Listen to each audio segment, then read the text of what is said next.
बोलिए राजा रामचंद्र भगवान की जय। आज का प्रसंग है भगवान श्री राम जी की परम भक्त माता सबरी जी की कथा। किस प्रकार माँ सबरी जी को प्रभु श्री राम जी ने दर्शन दिए, किस प्रकार रक्त वर्ण जल माँ सबरी के स्पर्श से शुद्ध और निर्मल हो गया। बरसों इंतजार के बाद आखिर आ ही गए मेरे राम, यही प्रसंग सुनाने जा रहे हैं। आशा करते हैं आप इसे अवश्य ही पसंद करेंगे। यह प्रसंग श्री रामचरितमानस में भी वर्णित है। श्री भक्तमाल के अनुसार पवित्र जीवन के बिना पवित्रतम परमात्मा को कोई नहीं प्राप्त कर सकता। उसे काल में पंपासर के तट पर महर्षि मतंग अपने ऋषियों से कह रहे थे, अतः मनसा वाचा कर्मणा पतिव्रता का पालन करो, शुचि भोजन, शुचि परिधान और अपना प्रत्येक व्यवहार पवित्र होने दो। जीव मात्र पर दया और भगवान नाम में अनुरक्ति का सदा ध्यान रखो, तभी स्थावर जंगम लता वृक्ष आदि विश्व की प्रत्येक वस्तु में उन्हें देख सकोगे। यही सच्चा धर्म है। जाति कुल की बाधा से यह धर्म सदा मुक्त है। महर्षि और उनके शिष्यगण तो चले गए थे, सबरी उनके चरण चिन्हों पर लौट रही थी, जैसे उसे कोई अमूल्य निधि मिल गई हो। वृक्ष की ओट से ऋषि के समस्त उपदेश आदेश सुन लिए थे उसने। उनकी आंखें बरस रही थी। सबरी का मन उसके शैशव से ही अशांत था। भोले भाले पशु पक्षियों की हत्या देखकर वह सिहर उठती थी। उनकी लहू लुहान देह देखकर वह अपनी आंखें बंद कर लेती थी। अकेले कोने में मुंह छिपाकर रोने लगती थी। चिंता, शोक और कलेश से उसके दिन व्यतीत हो रहे थे। यह नव यौवन संपन्ना नारी बनी। विवाह की तैयारी हो गई। पति वीर था उसका, एक बाण से दो दो पक्षियों को मार लेता था। तेज से तेज दौड़ता हुआ हिरन उसकी आंखों के सामने से नहीं बच सकता था। प्रशंसा सबरी ने भी सुनी, पर वह छटपटा उठी। एकांत में जाकर अशांत मन से विश्व के प्राणाधार से प्रार्थना करने लगी, हे प्रभु, हे देव, मुझे पापों से बचाइए। मैं अधम से भी अधम मूर्ख नारी हूँ, मुझे पथ का ज्ञान नहीं, आप मेरी रक्षा करें। हे नाथ, मैं आपकी शरण में हूँ। प्रार्थना करते करते रात अधिक हो गई। सबरी ने अपना कर्तव्य निश्चित कर लिया। अर्धरात्रि का समय था। सर्वत्र नीरवता का साम्राज्य था। आकाश में तारे किंग कर्तव्य विमूढ़ होकर टुकुर टुकुर ताक रहे थे। सबरी चुपके से दबे पांव घर से निकल पड़ी और घने जंगलों में जाकर विलीन हो गई। कंटका कीर्ण पथ, नदी, वन और पर्वत का उसे ध्यान नहीं था। वह भागती चली जा रही थी, अनिश्चित स्थान की ओर चली जा रही थी। उस समय उसे केवल यही ध्यान था कि मैं अपने माँ बाप के हाथ ना आ जाऊं, हिंसा से बचकर आजीवन ब्रह्मचारिणी रहकर प्रभु भजन करूं। भागने में उसे अपने तन मन की सुध नहीं थी, ना क्षुधा थी ना तृषा। 2 दिन बाद वह पंपा सर पर पहुंची। वह थक गई थी। प्रातः हो चला था। पूर्व क्षितिज पर अरुणिमा बिखर गई थी। उसी समय स्नानार्थी मतंग ऋषि की चर्चा उसने सुन ली थी। महर्षि के दर्शन से अद्भुत प्रभाव उसके मन पर पड़ा था। अपूर्व शांति का उसे आज अनुभव हुआ था। वहीं रहने का उसने निश्चय कर लिया, पर उसके रहने से ऋषियों के तप में विघ्न पड़ेगा। इस विचार से उसने अपने रहने के लिए ऋषियों के आश्रम से दूर एक छोटी सी कुटिया बना ली। उसने समझ लिया था कि भगवान के प्राणाधार उनके भक्त होते हैं। भक्तों की कृपा हो जाने पर भगवत दर्शन निश्चय ही हो जाएंगे। वह एक प्रहर रात्रि रहते ही ऋषियों की कुटियों के आसपास की भूमि तथा पंपा सर की ओर जाने वाले मार्ग पर झाड़ू लगा देती थी। एक कंकड़ी भी किसी महर्षि या उनके सौभाग्यशाली भक्त के चरणों में चुभ ना जाए, इसलिए वह बार बार झाड़ू लगाती और वहां जल छिड़क कर सुगंधित पुष्प डाल देती।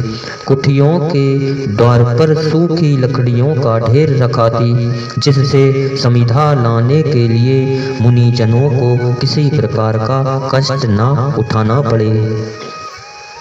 सबूरी का यह नित्य का काम था, पर मुनि लोग चकित थे। गुप्त रीति से यह सेवा कार्य कौन कर जाता है?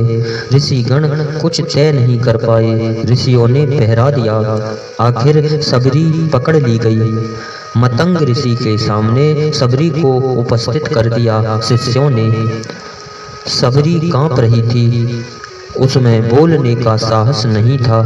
ऋषि की अपराधिनी थी वह। मतंग ऋषि ने उसे देखा। उनके मुंह से निकल गया, भगवत भक्ति में जाति बाधा नहीं डाल सकती। मतंग ऋषि के मुंह से निकल गया कि भगवत भक्ति में जाति बाधा नहीं डाल सकती। सबरी परम भगवत भक्त है। शिष्यगण एक दूसरे का मुंह ताकने लगे। महर्षि मतंग ने सबरी से कहा, तुम मेरी कुटिया के पास ही रह जाओ, मैं कुटिया की व्यवस्था कर देता हूँ। सबरी दंड की भांति पृथ्वी पर लेट गई। नेत्रों से प्रेम आंसू बहने लगे। आज उसका भाग्य उदय हुआ है। अब वह तपोधन महर्षि की सेवा खुलकर कर सकेगी। मतंग ऋषि अन्य ऋषिगण कुंपित हो गए। मतंग ऋषि पर अन्य ऋषिगण कुंपित हो गए।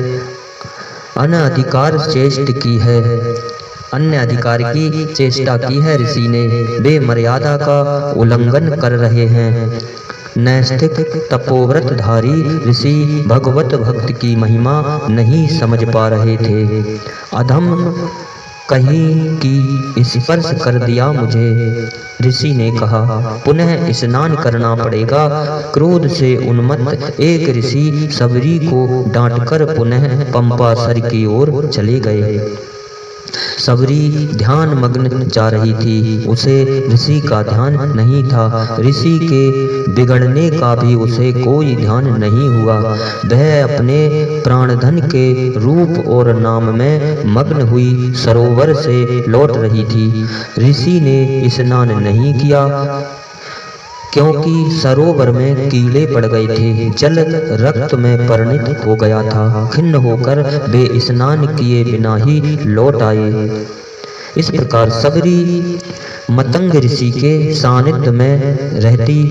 जब ऋषिवर का अंत समय निकट था, तब सबरी बोली, आपके बिना मैं नहीं रह सकूंगी। हे मुनिनाथ। वह फूट फूट कर रोती हुई सबरी महर्षि मतंग से कह रही थी, मेरे आधार आप ही हैं। आपके ही द्वारा मुझे ऋषियों की थोड़ी बहुत सेवा का सौभाग्य प्राप्त हुआ है। आपके ही चरणारविंदों में रहकर मैं भगवान को पाने के लिए विकल हो रही हूँ। आपके बिना मैं कहीं की नहीं रहूंगी, परमार्थ सिद्ध भी नहीं कर सकूंगी। हे देव, आपके साथ मैं भी अपना प्राण छोड़ दूंगी। प्रभु अधीर मत हो बेटी, मतंग ऋषि ने सबरी को समझाया। मेरा अंतिम समय निकट आ गया है, मुझे जाना ही चाहिए, पर तू अभी ठहर जा। दशरथ नंदन भगवान श्री राम जी यहाँ शीघ्र आने वाले हैं, तू उनके दर्शन करेगी और तेरी सारी साधना पूरी हो जाएगी। ऋषि ने नश्वर काया को त्याग दिया। सबरी चिल्ला पड़ी, महर्षि की बात सत्य होगी ही, भगवान दंडकारण्य में पधारेंगे, मुझे दर्शन अवश्य मिलेगा। सबरी आनंद में मग्न रहने लगी। पत्ते की खड़खड़ाहट से भी वह चौंक जाती थी, कहीं भगवान आ तो नहीं गए। वह प्रतिदिन मार्ग को साफ करके मीलों तक भगवान को जो आया करती थी। भगवान पहले मेरे यहाँ पधारेंगे, ऋषियों का निश्चय था। भगवान आए और आते ही सबरी की कुटिया का पता पूछने लगे। भगवान ऋषियों के यहाँ पहले नहीं गए, पहले सबरी की कुटिया का पता पूछा। यह सुन ऋषि चकित थे। प्रेम रूप भगवान सबरी की कुटिया में पधारे। सबरी का क्या कहना। सबरी देख राम ग्रह आए, मुनि के वचन समुझ जिय भाए। सरसिज लोचन बाहु विशाला, जटा मुकुट सिर उर वनमाला। श्याम गौर सुंदर दो भाई, सबरी परी चरण लपटाई। प्रेम मगन मुख बचन ना आवा, पुनि पुनि पद सरोज सिर नावा। वह प्रेम में आत्म विभोर हो गई, वाणी उसकी अवरुद्ध हो गई थी। चरणों को पकड़कर अनंत सौंदर्य में भगवान की ओर टकटकी लगाकर देखने और आंसू बहाने के अतिरिक्त वह और कुछ नहीं कर पा रही थी। उसके बस की कोई बात नहीं थी। प्रभु आपके लिए एकत्र किए हुए फल मूलादि रखे हैं। बड़ी कठिनता से अर्धपाद देने के बाद सबरी ने वह चुने हुए मीठे मीठे बेरों को प्रतिदिन भगवान के लिए रखती थी। उन बेरों को ले आई, बड़े प्रेम से देने लगी। भगवान आनंद पूर्वक बेरों को खाने लगे। भगवान को उन बेरों में इतना अधिक स्वाद और आनंद का अनुभव हो रहा था जैसे प्रेममयी जन्मदायिनी जननी माँ कौसल्या जी उन्हें भोजन करा रही हों। अत्यंत प्रसन्नता से हाथ जोड़कर वह अत्यंत प्रेम से प्रार्थना करने लगी। कही विधि इस स्तुति करो तुम्हारी, अधम जाति में जड़मति भारी। अधम ते अधम अधम अति नारी, तिनमह में मति मंद अघारी। शुद्ध प्रेम और दीनता देखकर भगवान ने उत्तर दिया, कह रघुपति सुन भामनी बाता, मानहु एक भक्ति करनाता। फिर भगवान ने उसके सामने नवदा भक्ति का निरूपण किया। इसी बीच में ऋषियों का समुदाय सबरी के आश्रम में भगवान के दर्शन के निमित्त आ गया। उस समय ऋषियों का ज्ञान अभिमान लुप्त हो गया था। वे मतंग ऋषि के तिरस्कार के लिए मन ही मन पश्चाताप करने लगे थे। उनके मुंह से निकल गया कि सबरी तू धन्य है, तू धन्य है। पंपासर में कीड़े पड़ने और जल रक्त के रूप में परिणित होने के संबंध में श्री लक्ष्मण जी ने ऋषियों को बताया। मतंग मुनि से द्वेष एवं बाल ब्रह्मचारिणी सन्यासिनी परम भगवत भक्त और साध्वी सबरी के अपमान करने से तथा आप लोगों के अभिमान से ही सरोवर की यह दुर्दशा हुई है। सबरी के पुनः स्पर्श करते ही वह जल शुद्ध हो जाएगा।